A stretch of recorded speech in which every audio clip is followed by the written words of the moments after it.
வணக்கம் நண்பர்களே. மீனவனின் பாதையில் என்னோட பயணம் செய்கின்றவங்க எல்லாருக்கும் நன்றி சொல்லிக்கிறேன். இப்போ நாங்கள் கொஞ்சம் நாளாக வீடியோ போட முடியல. என்னதுக்குன்னா, நான் வேற ஒரு வெளிநாட்டில் இருக்கேன். அதாவது சவுத் ஆப்பிரிக்காவில் சோமாலியாங்கிற ஒரு நாட்டில் ஒரு 1000 கிலோமீட்டர் தூரத்தில் ஒரு இடம், சைலாங்கிற ஒரு இடம். அந்த இடத்துல இருக்கேன். அந்த இடத்துல இருந்து எனக்கு ஒழுங்காக வீடியோ போட முடியும். ஏன்னா கொஞ்சம் சில சூழ்நிலைகள்லாம் சரியில்லை. இப்போ தான் கொஞ்சம் தேறி வர்றோம். இப்போ இதை பாருங்கள். இந்த பக்கம் இது இப்போது தண்ணி ஃபுல்லாக கிடக்கு. அதாவது 3 பக்கமும் கடல், ஒரு பக்கம் மட்டும் ஒரு சின்ன ஒரு பாதை மட்டும் போகும். அதுதான் அந்த தீவு. இது ஒரு தீவில் இருந்து அந்த ஒரு ஜாயிண்ட் மட்டும் அந்த பக்கம் இருக்குது. ரொம்ப தூரத்தில், அவ்வளோ தூரத்தில் தான் ஒரு சின்ன பாதை இன்னொரு அந்த தீவை தேடி வேற ஒரு நாட்டை தேடி உள்ள பாதை மட்டும் போகும். மற்றபடி 3 பக்கமும் கடல். இந்த கடலில் இருக்க எப்படின்னா பாருங்கள், தண்ணி சுத்தமாக இல்லாத நேரம் மொத்தமாக எல்லாமே அந்த தரை தட்டி அப்படியே கிடக்கும். இப்போ தண்ணி ஃபுல்லாக ஆயிடுச்சு. அதனால இந்த அளவுக்கு நமக்கு தண்ணி தெரியுது. இங்கே பாருங்க, ஃபுல்லாக தண்ணி. இந்த செடி கட்டுக்கட்டிலாம் தண்ணியாக கிடக்கு. இந்த தண்ணி வத்திட்டுனா மொத்தத்திலே வெறும் செடியாக தெரியும், தரையாக தெரியும். அது இன்னும் அடுத்த வீடியோவில் உங்களுக்கு போட்டு காட்டுறேன், வத்தல் தரும்போது. அதாவது ஒரு 6 மணி நேரத்துக்கு தண்ணி பெருக்க இருக்கும், 6 மணி நேரத்துக்கு தண்ணி வத்தல் இருக்கும். இப்போ நான் இந்த நடந்து போகிறது ஒரு ரோடு மாதிரி ஒரு சின்ன அந்த பக்கம் கல் வச்சு போட்டிருக்கு. இது அந்த உளும்பில் போலீஸ் என்ட்ரன்ஸ் இருக்குது. அந்த என்ட்ரன்ஸுலேருந்து தாண்டி வந்திருக்கோம். இது ஒரு இன்னொரு உளும்பு. அதில் வெளியே போகணுன்னா அந்த போலீஸ்லேருந்து அனுமதி வாங்கிட்டு தான் வெளியே போகணும். அந்த பக்கம் தான் அந்த தராத்தெல்லாம் கட்டி போட்டிருக்கு. அப்போ அங்கே இருந்து நாங்கள் தொழில் போகிறதுக்கு இங்கேருந்து ஒரு ஒத்த டயர் உள்ள அந்த தள்ளு வண்டியில் தான் ஜாமான்களை கொண்டு அதில் அங்கே வர போகணும். இப்போ இங்கேருந்து இங்கே பார்த்தீங்கன்னா எவ்வளோ கடல் ஃபுல்லாக தண்ணி ஆயிருக்கு. ஒரு நேரத்துக்கு அப்படியே ஒரு சொட்டு தண்ணி இல்லாமல் ஆயிடும். இது அப்படியே கடல் தண்ணி அலசி அப்படியே கிடைக்கும். இது ஃபுல் தண்ணி இருந்தால் தான் இந்த அலசல் இருக்கும். இன்னும் ஒரு 6 மணி நேரம் கழித்து அப்படியே வற்றி ஒரு சொட்டு தண்ணி இருக்காது. ஒரு தராத்தும் உள்ளேருந்து வெளியே போக முடியாது, வெளியேருந்து உள்ளே வர முடியாது. இங்கே பாருங்கள், இப்போ ரோட்டில் தண்ணி கிடைக்கும். நடந்து போகிற இந்த காலு தண்ணி நனையுதா.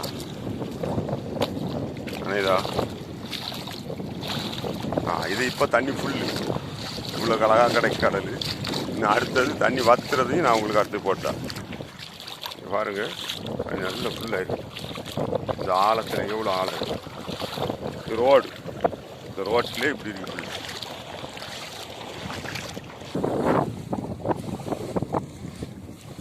இவங்க உயிர் மீன் பிடிக்கிறவங்க. அதாவது அழகு மீன் இருக்குல்ல, தொட்டியில் விடுவாங்க. அந்த மீனை கடலில் வச்சு கடலில் போய் குளித்து பிடிச்சிட்டு வருவாங்க. அது பொட்டீஸாக இருக்கும். அந்த மீனை தான் பிடிக்கிறாங்க. இதுதான் அவங்களுக்கு தொழில்.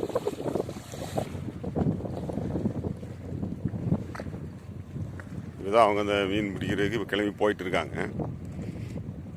இப்போ தண்ணி ஃபுல்லாக கடல் மாதிரியே எல்லா பக்கமும் கிடக்கு.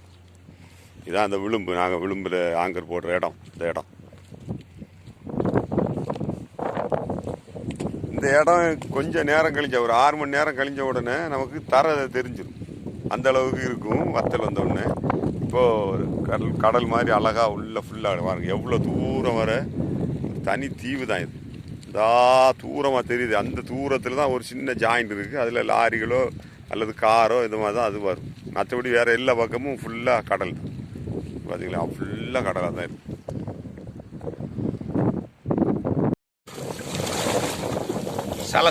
சலன்னு அடிச்சுதா இந்த தண்ணி. இதாக கொஞ்சம் நேரத்துக்கு இப்படி இருக்கு. ஒரு 6 மணி நேரம் கழிஞ்ச உடனே அப்படியே ஒரு சொட்டு தண்ணி இல்லாமல் வெறும் ஃபுல்லாக தரையாக காட்டும். இது இப்படி இந்த பக்கமாக நாங்கள் அங்கேருந்து சின்ன தரத்தில் இப்படியே இந்த ஓரமாக நான் அந்த பக்கம் ஒரு ஐஸ் பிளான்ட் இருக்கு, கட்டடம். அந்த கட்டிடத்தில் அங்கே தராத்தொழியாவே போய் அந்த ஐஸு பெட்ரோலு எல்லாத்தையும் அங்கே எடுத்து வச்சுக்கிட்ட செடிகளுக்கு இடையிலோடு இப்படியே போய் அந்த என்ட்ரன்ஸில் போய் சேரும். இது அலையாத்தி செடி தான். ஆனால் எல்லாம் கொஞ்சம் சின்னதாக இருக்கு. நம்ம அலையாத்தி காடுகள் அங்கே இருக்கு, அதே போல் உள்ள செடி தான். இங்கே பூனைகள்லாம் அலையுது, நிறைய பூனைகள் கிடக்கு. எல்லாம் மீனுக்காக தேடிட்டு இருக்கோம். இன்னைக்கு காற்று அதிகமாக போட்டிருக்கு. 26ன்னு சொன்னால் இங்கே நல்ல உரத்த காற்று. அதனால தான் யாரும் தொழில் போகல. அவங்க இந்த மீன் பிடிக்கிறவங்க, குளிச்சு மீன் பிடிக்கிறவங்க பக்கத்தில்ங்கிறனால அதுவும் தூரமான இடத்துல நல்லா பிடிச்சும் மீன் அவங்களுக்கு கிடைக்கும். இப்போ அவங்களுக்கு கிடைக்காதனால அவங்க போவே இல்லை. இந்த பக்கத்தில் போய் பார்த்துட்டு வரேன்னு சொல்லி போகிறவு. எங்கள் தராத்து பெரிய தராத்து இருந்தால் தூரத்துலேருந்து இழுத்துட்டு வராங்க. அதே ரொம்ப தூரமாக இருக்கி கொஞ்சம் இங்கே பக்கத்தில் கொண்டு போடுங்கன்னு சொல்லி போட சொல்லியிருக்கு. இதான் அங்கேருந்து பார்த்தா ஒரு கப்பல் தாழ்ந்து கிடக்குமா தெரியுதா? அந்த தெரியுதா? அது கப்பல்லாம் ஒரு சின்ன கப்பல். அது வழியில் அதில் பல வருஷமாக அப்படியே தாழ்ந்து கிடக்கு. இப்போ தண்ணி நிறைய கிடக்கனால அது முங்கி கிடக்கி. மற்றபடி தரை தட்டி வெறுமையாக கிடக்கும். அது தண்ணி வத்தலான ஒன்று. இப்போ அங்கே இருந்து தான் அந்த எங்கள் தராத்தை சின்ன தராத்தை கொண்டு இழுத்துட்டு வராங்க. அந்த சின்ன தராத்து பார்ட்டிகளுக்கு வந்து வேறு இன்ஜினு இன்னும் பக்கத்தில் இருந்தால் தெரியுது இல்லை, இந்த இன்ஜின் ட்ரவுலு. அதனால் எங்கள் தராத்தை சின்ன தராத்தை கொண்டு போய் தான் அவங்க மீன் பிடிக்க போகிறாங்க. ஆனால் எங்கள் தராத்தை கொஞ்சம் இழுத்து இதில் கொஞ்சம் கொஞ்சம் போட்டுட்டு போங்க, ஏன்னா வத்தலுக்கு ரொம்ப தூரமாக இருக்கும் அப்படின்னு சொல்லி சொன்னதுனால அப்போ நான் இழுத்துட்டு வராங்க பாருங்கள். அங்கேருந்து நான் இழுத்துட்டு வரேன். ஆங்கரை எழுப்பி தராத்திரத்துக்கு வச்சுட்டு இழுத்துன்னு வந்து இதில் வந்து ஆங்கரை போட்டுட்டு அவங்க இன்னும் அடுத்த தொழிலுக்கு போகும். என்ன தெரியுதா? இதுலேயும் ஒரு இன்ஜினில் அந்த கியர் பாக்ஸு போய் அதை சாப்பிட்ட கலத்தி வச்சுருக்கு. இப்போ அந்த வல்லம் மாறு கறங்குது. இப்போ இன்னும் மாறு கறங்கினோடனே அந்த சாப்பிட்டு இல்லாதது தெரியும் பார்த்துக்கு.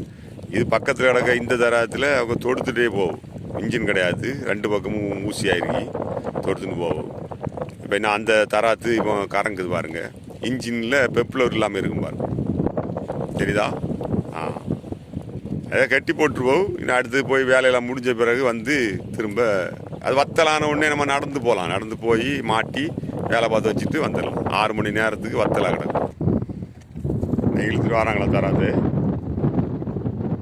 அப்படியே கொஞ்சம் தூரம் வந்து இதில் போட்டு போயிடுவோம். எங்களுக்கு வேலை இல்லை, நாங்கள் இன்னும் போய் அதை இழுத்து போய் கொண்டு வரணும்.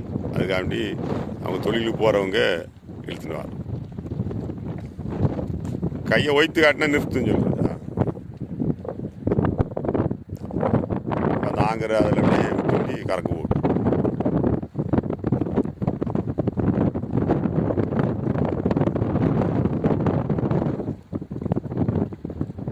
அவ்வளோ.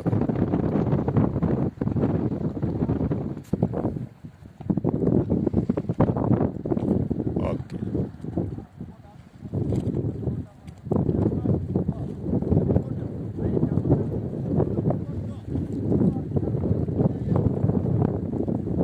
ஏதோ பொருள் என்ன எடுக்காமல் வந்துட்டு போல நான் இங்கே வாரம் பொருள் எடுக்க.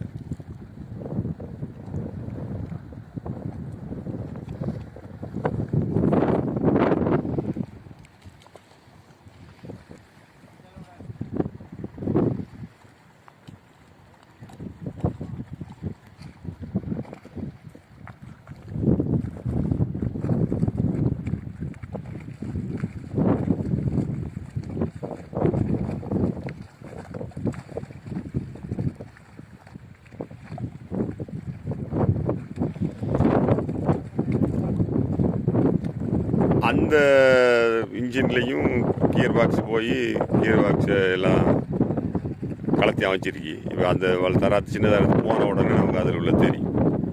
ஜாமங்கள் எடுக்காமல் வந்துட்டு போல அந்த ஜாமங்களை எடுக்கிறோம்.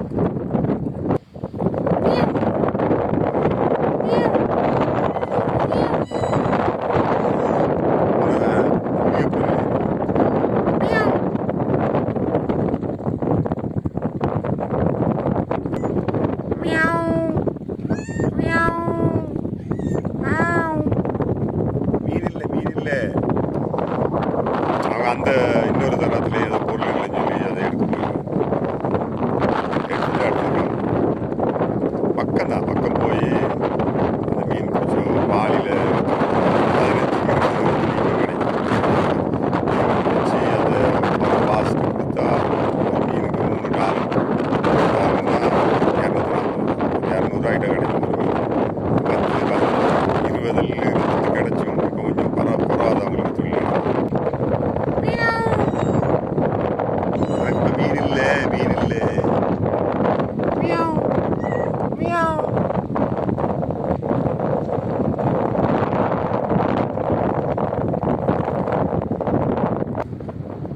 ஓடி போகிறாங்க. போயிட்டு ஒரு மணி 2 மணி போல் வரும்.